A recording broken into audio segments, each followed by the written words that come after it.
Hello, and thank you for tuning in to Fed Up, your no BS nutrition podcast. I'm your host, Kayla Marie, certified personal trainer and nutrition specialist, working with clients since 2014. After swimming up diet culture's bullshit stream for so many years, I am fed the absolute up with how miserable it's making people feel when we are supposed to be getting healthier.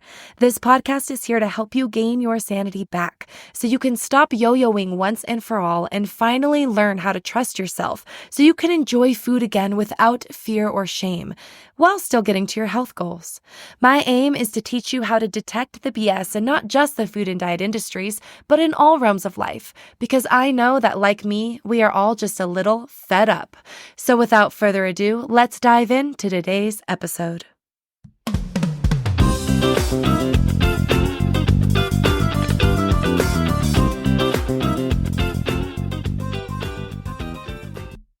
Hello, puppets. Thanks so much for tuning back in. I just wanted to say welcome back from a long month off.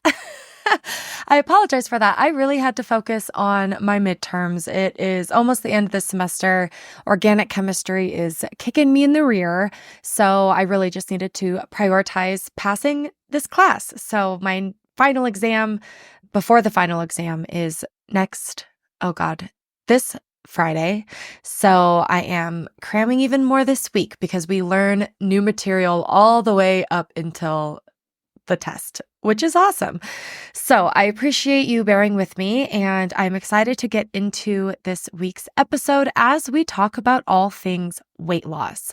So starting with your metabolism, the mechanisms we lose or gain weight, more particularly gain fat, and which diets work the best, why you keep regaining afterwards, all of that good stuff today. So first things first, I do want to say that I believe in today's body positive world, it is okay to admit you still want to lose weight.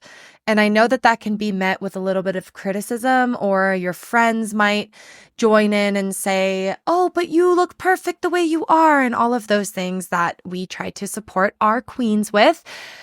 But I do want to also acknowledge the side that you're allowed to want to change your physique. For better or for worse, honestly, you have individual free will and the right to do that. But I want to challenge you that just know that health benefits occur regardless of weight loss. And we'll talk a little bit more about that at the end today. But you can engage in these healthy behaviors with the intention of losing weight and not really make it about losing weight. And I actually find in both my own practice and we see, across the board when we look at behavioral change amongst people, once you kind of let go the excruciating pressure of losing weight, people tend to start losing weight. It's a really weird paradox. It's like, oh, as soon as I stopped trying so hard, I lost 20 pounds. And there's a ton of factors that we can get into of why this is the case. But I just wanted to encourage y'all that if you are someone who's wanting to lose weight, but you feel a little guilty for wanting that, I think it's okay. And I think it's okay that if you know that other people might say you should want to lose weight, but you don't, if you're like, no, I'm happy with my size, I just want to get healthier, that's your main priority, awesome. I believe those two things can coexist, and one is not exclusive of the other, and one is not better than the other. So anyway, let's get into it.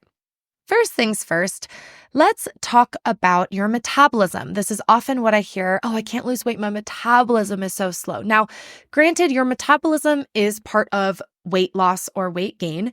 The metabolism that we are referring to is essentially the taking in of food and how quickly your body either uses that energy or stores that energy. Technically, metabolism is the sum of all of your body's chemical processes. Everything that occurs in our body occurs via a chemical reaction. So when we digest food, we are breaking these chemical bonds in the meat, the fruit, the carbohydrate, whatever you may be eating, and breaking that bond releases energy that our bodies can then transfer over to power our cellular work. And you remember in grade school, we learned mitochondria is the powerhouse of the cell. Well, mitochondria gets fed by our food, particularly carbohydrates for the mitochondria, and then it's able to release the power in order to give us energy. And that's a very simplistic way of talking about it. So macronutrients, things like carbohydrates, proteins, fats, those are necessary for humans to eat in order to sustain different cellular functions throughout our body. So if you have carbohydrates, those are going to be our main source of immediate and moderate length energy. It's our main source of our brain's energy. Our brain needs glucose. It can only operate off of glucose. And when you don't have glucose, it has learned to adapt by using ketones. So we could talk about that another time. But carbs are the main source of energy. Proteins, as you hear, are the building blocks. They make up a ton of different stuff in your body, things like enzymes, different organelle structures in the cells. And then you have fats, which are used to lubricate our joints, insulate our organs. Fat tissue is also an endocrine tissue, so it does release and affect its own hormones as well, which we'll talk a little bit about today. Fat is also used for stored long-term energy. At risk of sounding too morbid, if you do have more adipose tissue on you or fat cells on you and larger fat cells, you can survive longer without food than someone who is very thin, right? That kind of makes sense when we think about it, but don't recommend trying. So these macronutrients are what contain the energy and the nutrients that we need, and they are what contain the calories. Calorie is just a unit of energy. So when you hear, oh, this has 100 calories, it is a way that we measure energy. If you take a chemistry class or a physics class and they're calculating how much energy is released from a reaction, you calculate it in calories or kilocalories, or in joules is how you measure energy. But the calorie we're talking about is what it takes to heat up 1 molecule of water by 1 degree Celsius. So again, it's like 4 point something joules. So the second law of thermodynamics states, energy cannot be created or destroyed, only transferred. This is why we eat food. We're transferring and transforming the energy from food to cells and to do what we call cellular work. So when you move your arm, it requires energy to do that. It's a little bit hard to conceptualize, but that is what we're talking about when we talk about calories. It is simply a measurement. So each macronutrient is going to contain a certain amount of energy. Carbohydrates and protein contain 4 calories per gram. Fat is 9 calories per gram, and alcohol actually contains 7 calories per gram, even though it has no other nutritive value. So when we are referring to your energy intake, we're looking at your total calories that you are intaking from food. And when we're referring to your energy output or energy expenditure, we are referring to the energy your body is using to do all of the things it needs to do. That requires your heart beating, digesting food, making facial expressions, standing up, walking, talking, healing, all of the things. And then, of course, you can add on top of that exercising and stuff that you do on purpose to actually expend energy. So your TEE, or your total energy expenditure, is made up of several different components. So when we talk about your BMR, your basal metabolic rate, sorry if this is really boring for some of you, might be very fascinating for the nerdiness in us. Or again, if you've heard some of these abbreviations just thrown out, hopefully this can kind of help conceptualize some of it. So your BMR, your basal metabolic rate, that's just your autonomic processes. If you are just sitting in an unfed state, so you're not even digesting food, you're being a vegetable, your body still needs energy to function, to breathe, let your heart rate, heartbeat beat. I can't talk today. So for most adults, your BMR is going to be somewhere between 1,200 or 1,500, maybe a little bit higher if you're a larger adult. And if you have more muscle mass, you're also going to have a higher BMR because it takes more energy to sustain that muscle. So your BMR is about 60 to 75% of your total energy expenditure. So your body existing as it exists determines how much calories you need to exist. If you're a 300-pound person versus you're a 95-pound person, you're going to require different energy needs just by existing because you're different sizes. So then we can look at the other components of what we're burning when we're going throughout our day. You have your TEF, thermic effective food. This is how much energy it takes to digest your food to extract more energy. Negative calorie foods, by the way, they're not really a thing. Don't get into that. It's not like, oh, if you eat celery, you're burning more calories than it contains. It's not that exact. So protein does have a higher TEF. This is also why you sweat, because you have to expend more energy to break down the protein. So it can help with weight loss in that regard. Very, very, very, very small. Typically, when people are eating more protein, it has other effects, like you're fuller longer, you're getting more nutritive value for what you're eating, things like that. NEAT, N-E-A-T, is your non-exercise activity thermogenesis, which is your day-to-day movement that is non-purposeful exercises. That would be fidgeting, cleaning your house, or doing chores, and it would count as your job or taking care of children because you just kind of are doing that, not necessarily on purpose to exercise. But if you're a mailman versus a sit-down bus driver, you expend different amounts of energy just by doing your job. So this is going to be probably, the majority of your physical exercise is your NEAT. It's what you're doing outside of the gym, right? So you might go to the gym 1 hour a day, but what are you doing 23 other hours of the day? That matters. And then you add on top of that your purposeful exercise. You go for a run, you go for a walk, you go to the gym, and you lift weights. Now, this has different effects depending on your exercise that you're doing. If you're going and playing a 3-hour soccer game, yeah, you're going to be burning a lot of energy that way. If you're going to go lift a really heavy set of, weights and you're putting a lot of tension on your muscles through that resistance training, you're burning a lot of calories during the exercise as well as after. It's called the afterburn effect as your muscles are repairing. Versus if you go for a walk or go for a run, right? There's different levels of that. But regardless, I would recommend you want to be walking and doing some aerobic activity. You want to be exercising and building muscle mass because there are so many other benefits for it. The amount of calories it burns is negligible. It is like 5% of your total energy burned is through purposeful exercise. And most people think they're burning way more when they exercise than they actually are, especially because a lot of our wearables will guesstimate how many calories we're burning based on our heart rate, which is not a reliable calculation. And those are very, very inaccurate, consistently inaccurate and inconsistent, meaning it's not like it's always 100 calories shy of accurate. No. It's just not accurate at all. Okay. So if you went for a run and it says you burned 800 calories, and then you go and lift weights and it says you burned 300, that doesn't mean that running a mile burns more calories than lifting weights. Let's just leave it at that.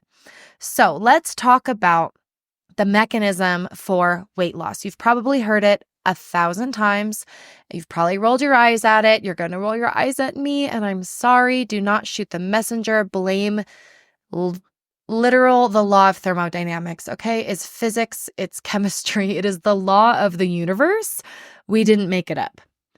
The mechanism that you will lose weight is through burning more energy than you consume. You need to be in a caloric deficit. If you're saying, Kayla, I have done this, I've been in a deficit and I still didn't lose weight, the definition is you are not in a deficit. Now, this does not mean you're a liar. That's not what I'm saying. And it is so challenging when I deal with clients that are struggling to lose weight and we are tracking, we're doing all the things that quote unquote we're supposed to be doing, and they're not losing weight. So their immediate assumption is either a calorie deficit doesn't work or there's something wrong with me so much so that it doesn't work. I know this is hard to wrap our heads around, and I'm sorry. Tough love, but this is the No BS podcast for a reason. If you didn't lose weight, you were not in a deficit. Most often, this is because you were not consistently in a deficit. A lot of times we stay in a deficit for a couple of days or even a couple of weeks, but it's not consistent long enough and it's not accurate. Or we have had such metabolic adaptation from years of off and on again dieting that you are expending way less energy than you think and you're consuming more energy than you think. So they actually show, I think, even people like dietitians, even those with nutrition education, we know what 4 ounces of chicken looks like. They're still really bad at guesstimating our intake. It is incredibly challenging. Now, again, I'm not saying like, well, you're not weighing your food right. I'm just saying that even nutrition labels are allowed to round a little bit. And it is so hard to consistently track exactly what you're eating every single day of the week, all the time, long enough to see changes. You usually don't have to do those things. So what most people will do is they try really, really hard. They're tracking everything. They're on a diet. They're really being intentional, but it is so much work that it doesn't last, or there's enough days that it doesn't happen that it kind of throws off their entire game plan. But the rate of perceived effort, because those days you are doing it, it's again really challenging. So you think, oh, well, I'm doing all the things I'm supposed to be doing. But when we actually were to look back, our memory is very fallible. I'm not calling you a liar. But if you would look at it, you're like, okay, well, you were actually really consistent 10 days out of the month. And that's only about a third of the month. That's less than half. So we need to be a little bit more accurate, a little bit more consistent, a little bit less insane about it so that you can be consistent for long enough. So let's talk about metabolic adaptation really quick, because I'm sorry for calling you inconsistent. You're a liar. No. Sometimes what does happen is I have clients that have been dieting for decades, okay? They have done every diet in the frickin' book, and your body actually becomes less efficient. It figures out how to conserve energy for doing the same type of movements. This is what people mean by quote unquote starvation mode or my metabolism is slow. Age alone is not a metabolism killer.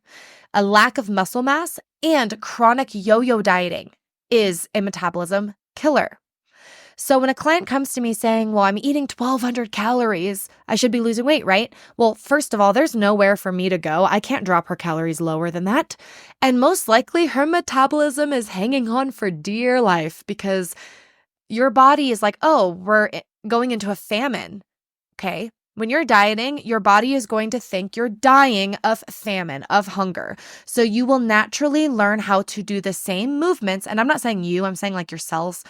Your body figures out that, okay, to move your arm overhead typically takes, let's say, 10 calories.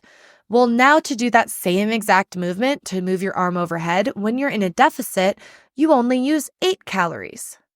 Your body becomes less efficient the more fat tissue it has on it as well, because your muscle mass requires more calories to survive, and fat tissue doesn't. Fat is like, we're chilling. We are hanging on to this energy. I don't need that energy. That is the metabolism killer. So most people, when you are thinking you're eating 1,200 calories or whatever it may be, you're most likely you're most likely underestimating how much you're actually eating. It's normal. It's all of us.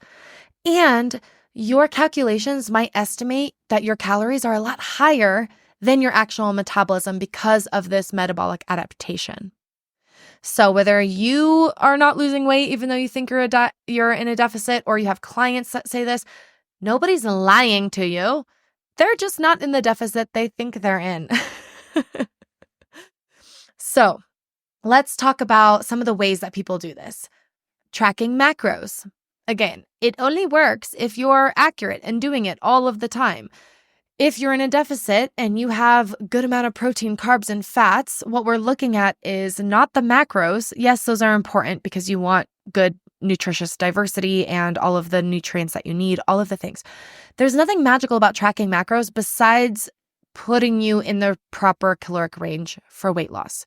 What I do recommend, because macros can be intense, is most studies show that when protein and calories are equated, your fat and carb ratio is not as important for overall weight loss. So do what makes you happy. If you're a high fat, low carb kind of gal, you love your avocados and your oils and your seeds way more than you like your bread, fine, do that. Equate your protein and your calories for those goals.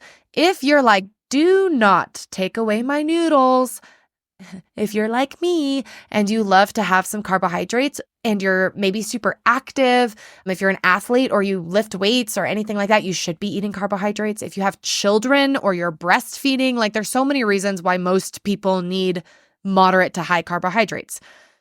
But if you go overboard with your calories, it doesn't matter what your macros are, okay? So again, find your protein, find your calorie range, and then we can adjust carbs, fats to your preference. If you do keto, it's only going to work if your calories are within the right range.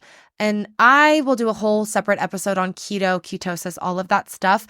I don't recommend this diet for a myriad of reasons.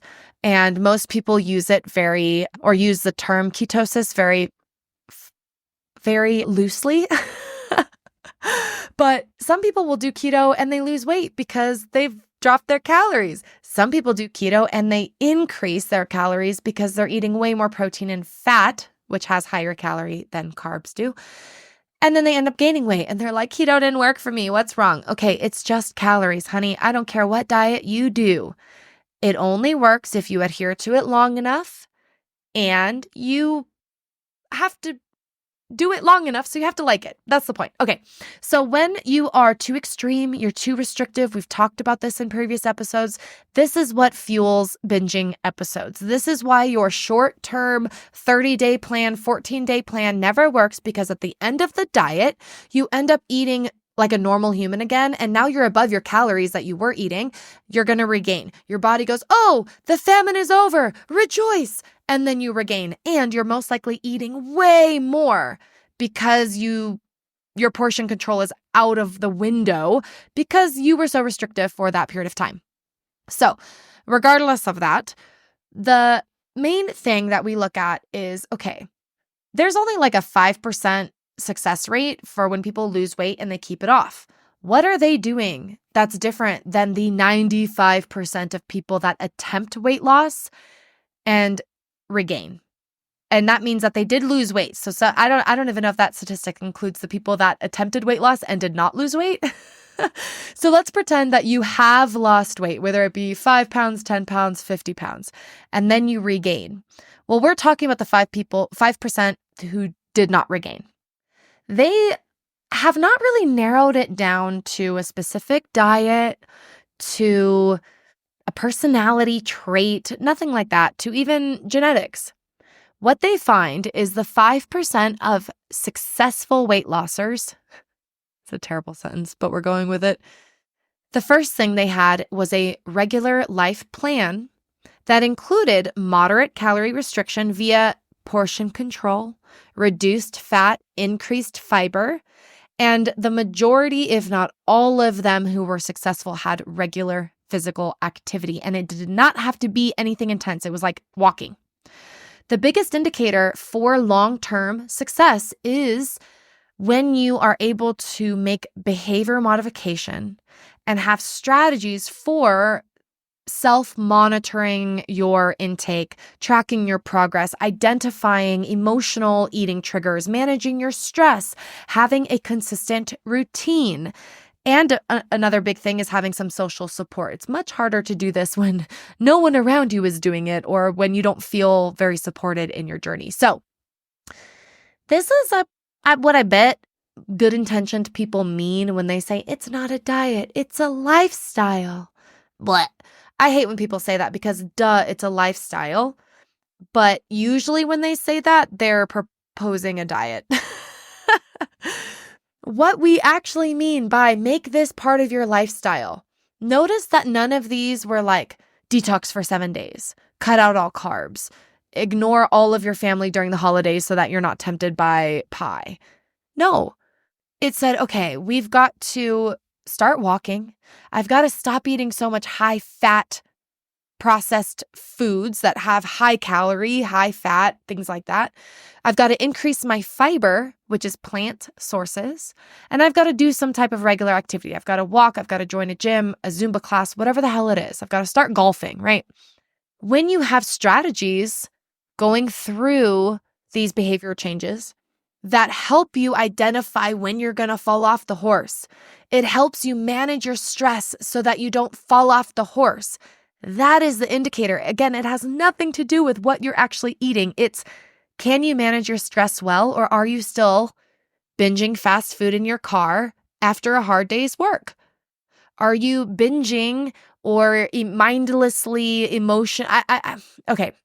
Binging has a specific definition that involves like a kind of a compulsive eating, almost like I can't stop. I feel out of control. Typically, you don't even really want that food anymore. When I say binge, I guess you can kind of apply different connotations to it that mean enough for you, but I don't mean like a clinical diagnosed binge eating disorder necessarily. I'm talking about these mindless, I guess you can say a little out of control eating episodes that again may or may not be clinically significant, that you have been probably trying to not do. So I'm trying so hard not to have the sweets or the ice cream or the cookies. Well, as soon as you have a stressful day, as soon as you get in a fight with your spouse, as soon as you just need to relax, you have an entire pint of ice cream. So, I mean, the moderation goes out the window when you are in an emotional state or a stressful state and you end up, having a sort of binge episode. So that's kind of what I'm referring to. But other things could be mindless, not, going all day long without eating and then having, quote unquote, girl dinner and just being unintentional with what you're eating. That's kind of what I'm seeing is the biggest difference is most people go from being completely unintentional to like 180 degrees the other route with a crazy extreme diet. And they have not developed any strategy for a long-term behavioral change, for managing and coping with stress and emotional triggers, for developing skills like cooking or grocery shopping or building up your nutritional literacy. Those are all things that are going to help you long-term way more than any diet that has a name, than any short-term quick fix that you're trying to do. Nothing will work better than this kind of, sorry, but abstract, okay, let's figure out what you're doing and why you're doing it. And then address the why so that we can then start changing the what. Does that make sense? Okay, so let's move on here. When we look at health benefits from losing weight, they show, just lose 5% of your weight and it has all these health benefits, right? We also see that when people implement health benefits without losing any weight, they can still see health benefits. So some theories suggest, is it the weight loss itself or is it the behaviors that this person is implementing that yields the biggest effect without, I just checked the time and I totally thought I was late for something, but daylight savings and fall back. So I'm good. We have an extra hour. Whew. Okay. That just lost my train of thought here. I hate this week for that reason. Okay. By the way, total side tangent. If you're waiting for daylight savings to go away, like, didn't that pass? Yes, it did. It passed the Senate. It is sitting at the House desk in limbo for like 2 years now. So we'll hear about it eventually, but it's sitting at the desk. Anyway, so what's a gal to do? What is the weight loss protocol Kayla Marie Fitness has today? What we're going to talk about first is what most people do on a weight loss journey is they weigh themselves. So 2 methods I have. I want you to either never, ever, ever weigh yourself again, take other measurements, find another way to track, or I want you to weigh yourself every single day. When you have inconsistent weigh-ins here and there, you have no idea how much you're fluctuating. And if you take the average each week and you use that instead, you'll start to see a trend that looks a little more like the stock market than a linear downward line. So when you zoom out over the course of 3, 6, 12 months, you can start to see, oh, I am losing weight. Just not every single day. That's not how weight loss works. And I think we have it in our head that every single time we weigh ourselves, or, oh, well, I weigh myself once a week. Every Monday I weigh myself. And you're confused that you gained 2 pounds, you lost 2 pounds, you gained 2 pounds, you lost 2 pounds. When you start seeing those numbers that freak you out, typically people then go and sabotage their efforts. However, when you weigh yourself all the time and you start to see those fluctuations, you start to see that the average is still decreasing, it starts to desensitize you to the weigh-ins, and you start to see, oh, when I lift really heavy, my muscles retain more water when they're recovering, and the scale actually goes up after you do like a heavy weightlifting session. Oh, I drank or I had a little more salt than I normally do, so your water retention is a little higher. So when you start to see that, you're like, oh, okay, not a big deal.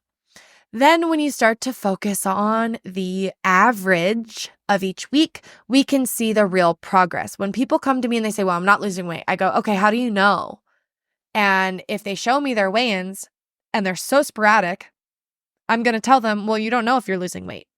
That doesn't tell me anything. It's not good data, okay? We need better data. Or throw it away and stop it altogether.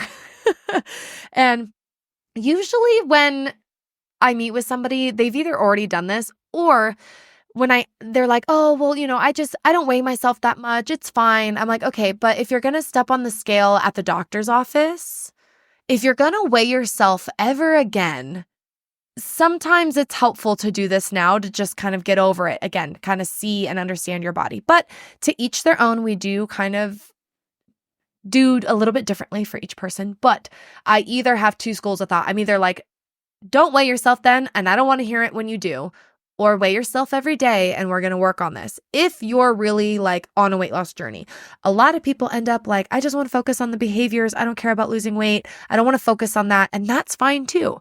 Or we're looking at inches, or we're looking at how your clothes fit, or whatever it may be. There are lots of other ways to track progress, including physical appearance and size versus just scale weight. Also, if you're lifting weights and gaining muscle, you might be weighing more or weighing the same as you're like losing fat, gaining muscle, because the density is going to be different from your muscle versus your fat tissue. The quote, muscle weighs more than fat.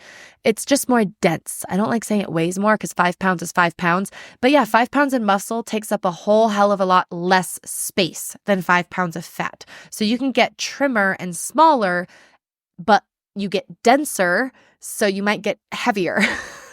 Personally, I gained about 25 pounds over the course of about 2 years when I first started lifting weights. I've kind of plateaued now. Again, you're not going to linearly just keep getting stronger or keep gaining weight or keep losing weight. That's not really how it works. You kind of reach your max or your potential. And then to go like 1% more, or for me to gain another 10 pounds of muscle would take a whole lot of effort. It would be so insane. So keeping that in mind, when I get somebody who really wants to lose weight, I kind of have a 5-step protocol here that we'll go through real quick. Number 1, I want you to take a self-inventory. You're going to track your habits. You're going to track your daily flow. You're going to track your food intake, check in with your stress management, your stress levels and your time management. We're going to look at the logistics of your life. You wake up in the morning. This is how much you have time to diddle-daddle before you get out of the door to go to your job. What do you do at your job? Like, I want to see, okay, what is fueling those quote unquote unhelpful habits or unhealthy habits, and why? Okay, your day's packed. It's going to be really hard to fit exercise in, or it's going to be really hard to fit a whole day of meal planning in or meal prepping in. So I want to look at the logistics of your life, and this looks different for everybody. I might have you just kind of write down a schedule that you kind of do every day, if it's the same, or like your week to week schedule, or this might just come up in conversation as I'm talking to you. Oh, you travel a lot for work. Okay. So again, you're not going to have a kitchen, or you're in a hotel room, or you're on a plane half the week. How can we start to implement things without looking at your life? And this is what happens is people completely disregard their life, and they're like, oh, I'm just going to try this diet. I'm going to do this detox. I'm going to do this 30-day thing. And they haven't even considered that their life would not be conducive to that. And that would not be conducive to their time or their efforts. It just doesn't logistically make any sense. So that's the first thing that we're going to look at. And again, that looks a little different for everybody. The second thing is we're going to find the lowest barrier to entry. Where can we add the most simple, easy thing that you can start doing? Is it, again, it's so different for everybody. Is it just taking a quick 10-minute walk as soon as you wake up? Is it taking a 10-minute walk at lunch? 1 day a week, twice a week? Is it going and sitting outside in the sun so that you're not locked indoors all day long and you need some more vitamin D? So you go and sit out in the sun for 10 minutes with your eyes closed and de-stress.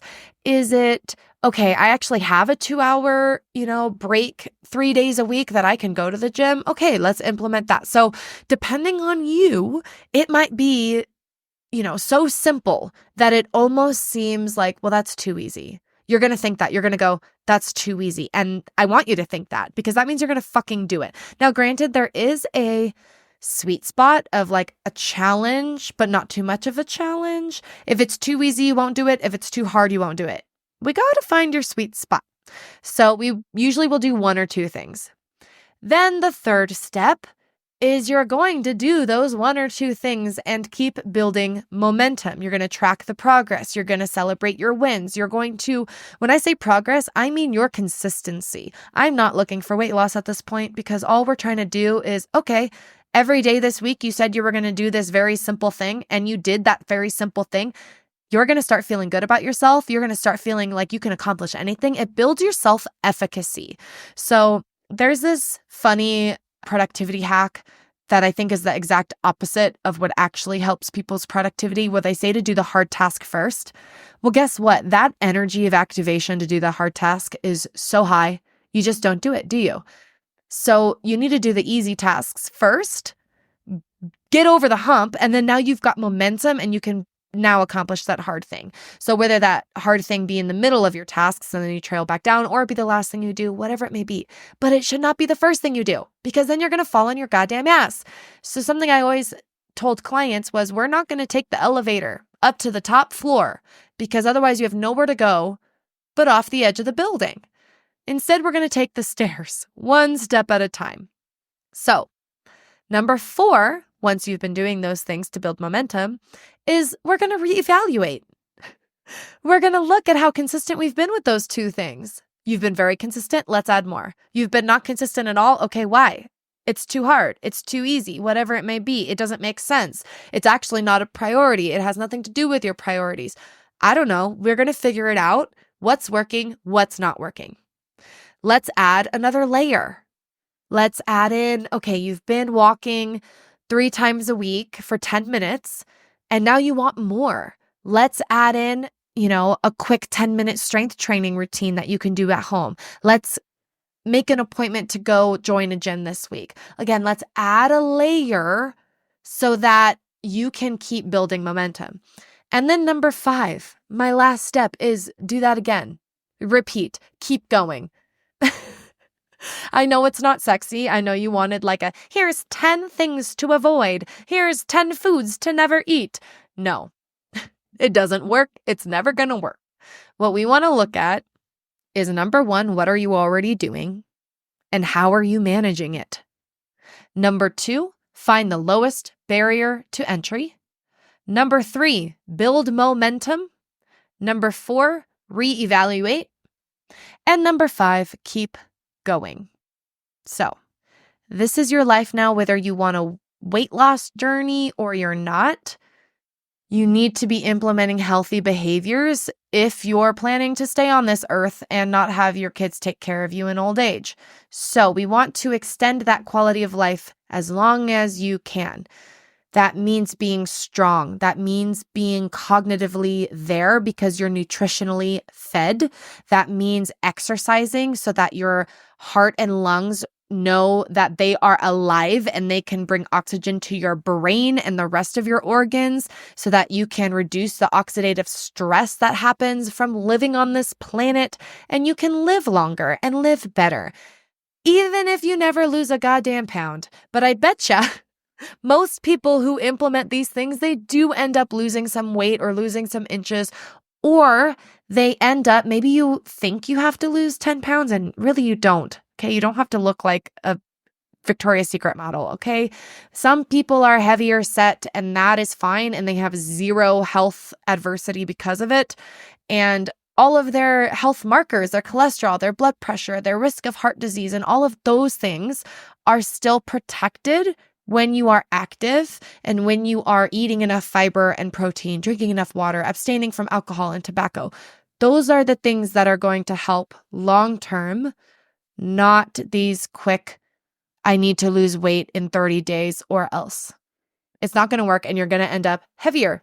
It happens every time. Every time you diet, you end up heavier and you end up ruining your metabolism over and over and over again so that by the end of 50 years of this vicious cycle, you're still 100 pounds heavier than where you first started at your first diet when you only had 10 pounds to lose.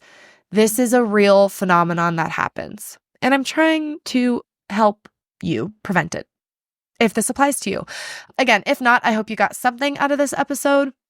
If not, I hope it was at least a little interesting and you can share it with somebody who it would help. So thank you so much for listening. I am looking forward to next week and getting this show back on the road. So thanks so much for tuning in. We'll see you then. Thanks so much for being here, friends. If you enjoyed this episode, please screenshot and tag me over on Instagram or leave a 5-star review wherever you are listening from. Your support means the world to me and only helps me get the no BS news out to more people. If you're interested in working with me in nutrition or personal training, check out my programs and courses on my website at kaylamariefitness.com and on Instagram at KaylaMarie_fit. See you next week.